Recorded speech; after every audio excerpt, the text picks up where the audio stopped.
वो एक पेंटिंग को एक एट द एंड जो जजेस ने बड़ी मुश्किल से उन 100 पेंटिंग में से एक पेंट को डन किया, सेलेक्ट किया, ठीक है। अब उस पेंटिंग को एक पर्दे के पीछे ढक दिया।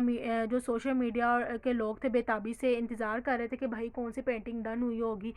तो जैसे ही अब पर्दा वो हटा, सामने सब देख रहे थे, हैरान, सब ने देख के हैरान हो गए कि भाई ये क्या पेंटिंग जजेस ने डन किए, कहीं उनसे कोई मिस्टेक तो नहीं होगी।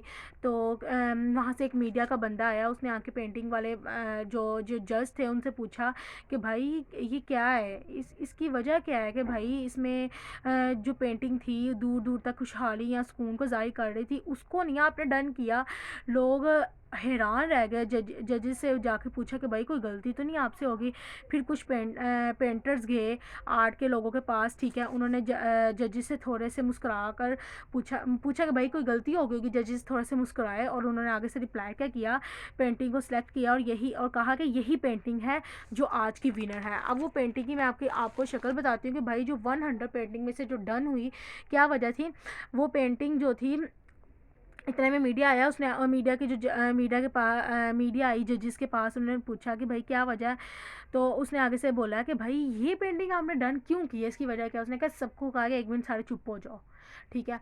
और उन्होंने सबको चुप करवाया। उन्होंने कहा कि ये जो पेंटिंग आप देख रहे हो, जिसमें आप कह रहे हो कि भाई आपने दूसरी पेंटिंग को डन सेलेक्ट नहीं किया जिसमें सुकून था, इस पेंटिंग को डन किया जहाँ पे फुल अंधेरा और तूफान मच रहा है, पहाड़ इधर से उधर मतलब कि टूट रहे हैं, ठीक है, यानी कि गिर रहे हैं, दरख्त गिर रहे हैं, आंधी आ रही है, तूफान आ रहा है। लेकिन आपने इसमें एक चीज़ नोट की, इस पेंटिंग में क्या है जो हमने जिसकी वजह से डन किया है, इसमें आप एक घर देखें और उस घर के अंदर देखें एक इंसान है जो बिल्कुल खामोश होकर जो है ना देख रहा है, ये सारी चीज़ें देख रहा है बिल्कुल, और एक स्माइली फेस के साथ।